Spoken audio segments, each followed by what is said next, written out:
Legends, welcome back. In this video, we're going to teach you how to run a challenge at the start of the year to replace the clients you might have lost over Christmas, or even just use it to top up your bank account, given that a lot of PTs coming off the back of Christmas and New Year, they're probably going into a period where they've lost a few clients, they've gone through extra expenses in December, of course, because Christmas and buying presents for kids. Expensive time of year. All of that stuff. So one of the things that we teach our students is obviously how to run a simple little challenge at the start of the year to replace those clients and to start off the year with a really, a bit of momentum.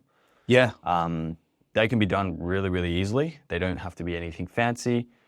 The thing that I want to touch on, obviously at the start of the new year, people's motivation is really high. So you want to have something that can capitalize on that. You'd be silly not to.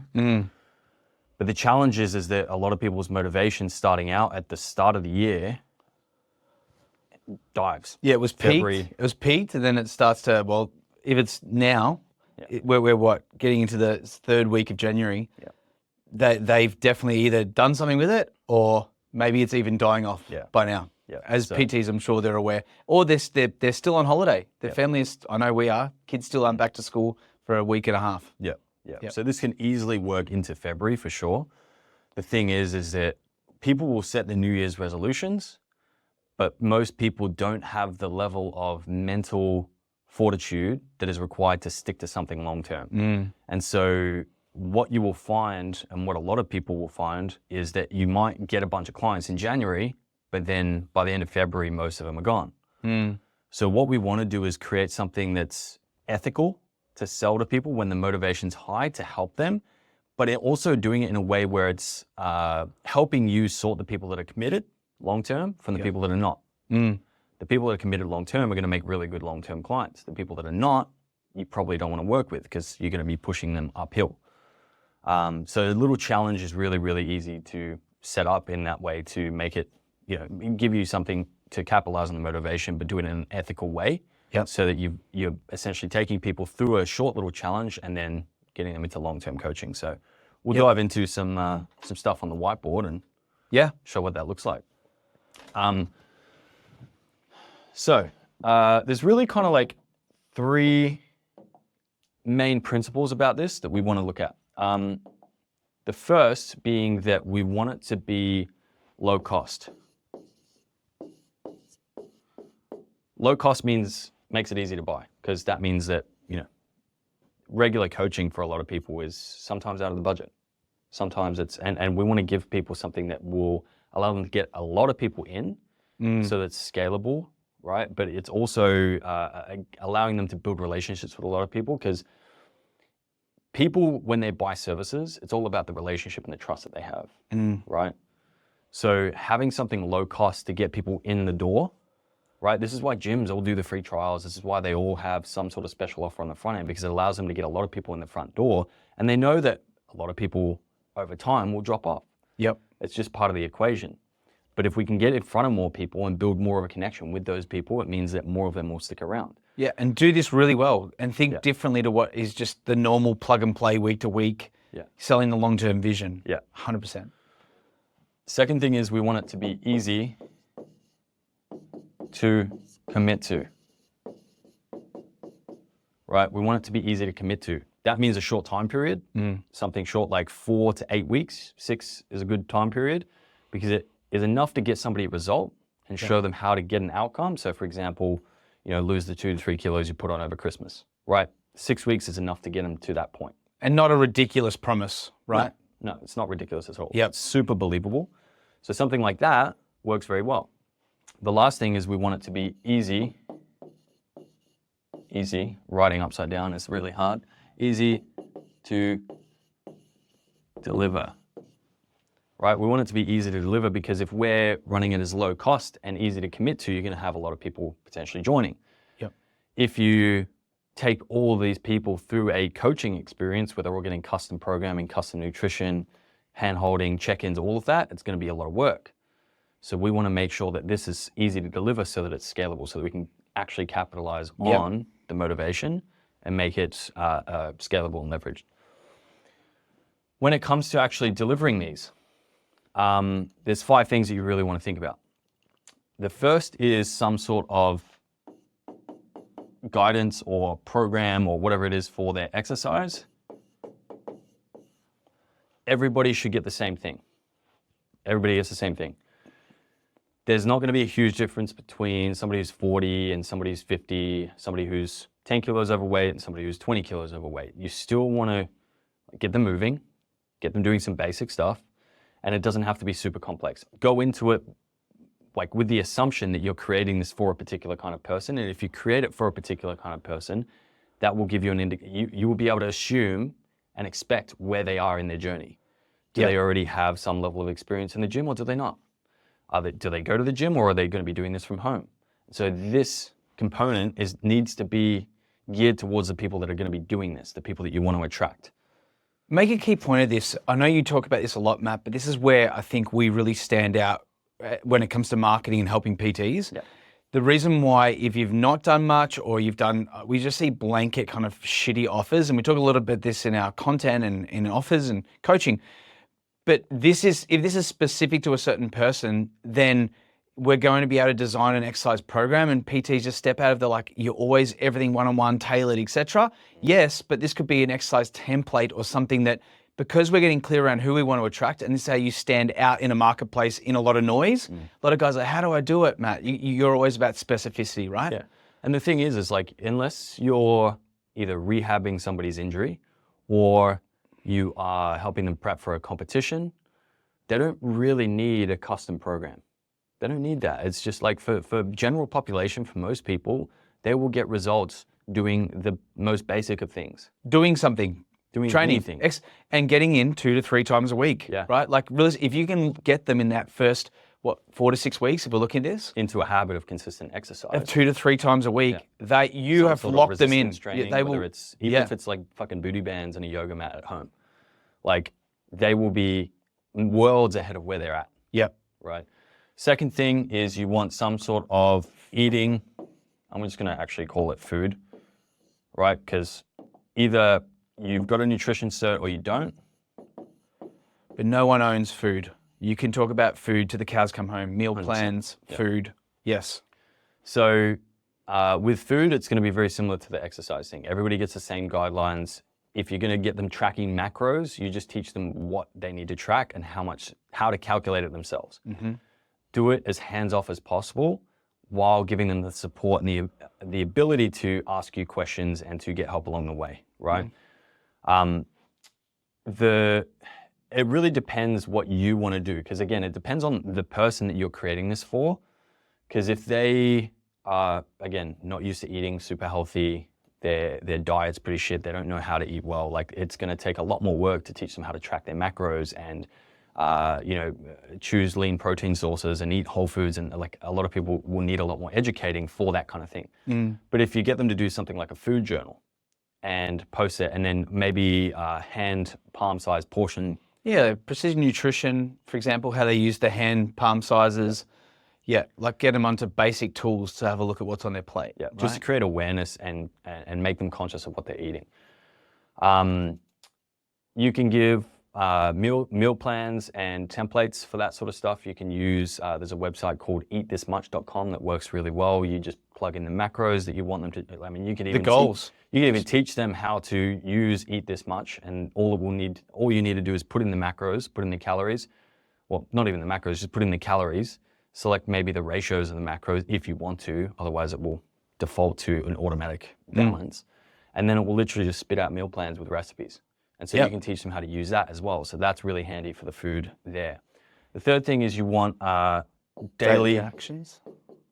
Daily actions, right? If you're using an app like EverFit or Trainerize or whatever it is, you will be able to create checklists for people. You'll be able to have a daily list of things for them to complete. Things like this would be like drinking 3 liters of water, getting 8 hours of sleep, walking 10,000 steps, whatever it is. I'll say this, guys, like I started 75 Hard again at the start of this year. Andy Frisella, if you haven't, I don't know where you've been hiding under a rock if you haven't heard of it, but he calls it the power list, the 3 to 5. So we're reading, 10 pages of a book. We're drinking as a gallon of water. It's like 4 liters. Then you follow a diet. You're training twice a day, except now that's extreme. What's your version of that? Because it needs to get people to the outcome, and what you want to do is build people's habits. Big time. Right. Fourth you want to have a weekly theme. And the theme is usually going to be based on problems that people are, challenges that they're going to encounter along the way on this journey. So if you're doing a 6-week challenge, you would have 6 different themes over the course of the week. And you could very easily just run that as a group call on Zoom, have the first kind of 30 minutes be you talking about particular challenges and things that people are going to be facing along the way. And you can pre-plan this out when you launch your challenge, essentially figure out, okay, over the course of the 6 weeks, what are the challenges that people are going to run into? What are the things that I need to address in this weekly theme so that I am pre-framing those things and preparing people for those when they encounter them. Then at the end of those calls, you could have like 30 minutes of Q&A as well. Super easy to set up. You just run it on Zoom. You probably don't even need like a pro account. You can even use Google Meet if you need to go a little bit longer. I think they have a longer free thing, but I mean, Zoom is like $20. So Yeah. invest. Last but not least, Community. community. That's the one. Community. You want to have some sort of community platform, whether that's a Facebook group or a WhatsApp group chat or whatever it is, have some sort of community to engage people in. That is where you're going to have both logistical things of like, cool, we're running this Zoom call or we're doing this, we're doing that. It's also going to allow you to build social proof. So when people are getting wins, they post them in that community, whether it's whether it's a group chat or a Facebook group is up to you. I like group chats because it's really intimate, but it can get very messy if you have a lot of people in there. Yeah. So you've got to decide on what's going to work best for you. If you have a larger group and you're going to have more people in this, I'll probably do something like a Facebook group. Or again, if you use something like Everfit, they've got that functionality built in, and they also have a leaderboard on Everfit. So you can run the challenge natively in Everfit, and then also have, when they're doing their weekly check-in things, you can set certain metrics that the challenge is going to be based on, and then there will be a running leaderboard throughout the whole thing. Yeah. Which is really cool because It's gamified, gamifying it. right, in a way. But also it keeps the conversations in their place. Yep. Look, Facebook groups, guys, even like people, look, you just got to choose where it is, but it's a great way in a container, and especially Facebook groups, to post. It could be a certain thing that you want to have, and then there's a comment thread, right, as well. So certainly you could have the combination of that and a group chat, right? Because if they're in the group chat and they're in the challenge, it just creates that momentum in there. And that's, again, community is about people feeling a part of something, right? So if you want to create a culture around, values and habits and the things that you want to show, like one, you show them and demonstrate, but also when people are sharing that, it creates that momentum in the group, which becomes organic. Yep. And then rising tides lift all ships. So as people are progressing, they're pulling other people in the group along. So you might have, inevitably with anything, you might have some people that are lagging behind, some people are not. And so the people that are, progressing really well and posting about it, sharing those things, are going to then bring everybody else up because it'll motivate other people seeing those things. So that's pretty much all there is to it. There's not a whole lot to running these challenges. Once you've got this and once you've got this figured out of how you're going to deliver it, you need to obviously promote it. Promoting it comes down to, again, like we don't like the thing that people do, PTs especially, is they'll sell on social media. We don't want to sell. We want to invite. Yeah. We want to be very laid back. This is what's happening. This is what's good about it. Would you like to join us? Is the general framework that we follow for offers. So if you need help with promoting this and learning how to actually put this out on your socials and get people engaged with it, go and check out our YouTube video on how to create offers. There's one somewhere on the channel. So just like go to the channel below and then figure it out. You'll find it. Yeah. Learning how to write offers to promote things like this is really, really important, because you might post all the time on social media. You might have people engaging, but how are they going to know what to do to reach out to you if they need your help? Most people don't.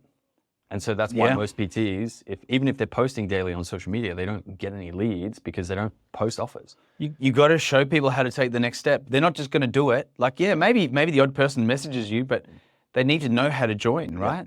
Yep. And you need to do that often as well. So like you might, talk about the challenge that you're running for like a week, and you might put the offer up 3 times over the course of the week while you're maybe posting about who's joining and why they're joining and talking about it in general. I think the thing that PTs get stuck on is that they think marketing is selling. It's not. It's totally different. When you're marketing, you want to talk about things in an indirect way. You don't want to be like, cool, this is what you get, and you get programming and nutrition and the app and the fucking app. Can I say that is selling? Like that is It's the is worst- the it's the grossest worst. version of content, and that's selling. It's the worst kind of selling as well. Yeah. It's all features.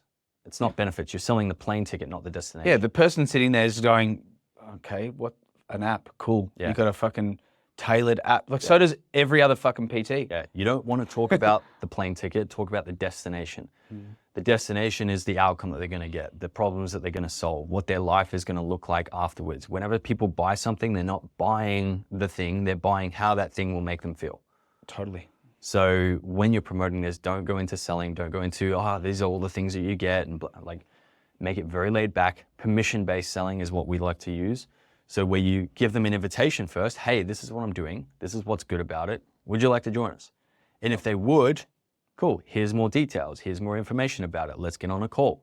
It's very simple, it's very seamless, that you're not pushing anybody, it's just a simple invite.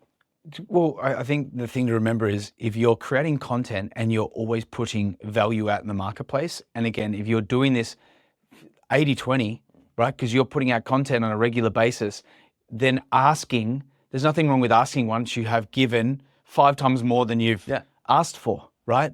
So don't be weird about it, because if you want to help people, this is how you help people. You help people know how to take that next step. Big time. Yeah. Guys, that pretty much wraps up this video. If you need more help with the marketing and the promotion side of things and writing offers and learning how to write things in a way that resonate with the kind of people that you actually want to attract into something like this, go to the channel. There's a heap of videos on that sort of stuff, on content creation, on offers, on choosing a niche, on all sorts of stuff. So go down below, check out the channel, and we will see you in the next video.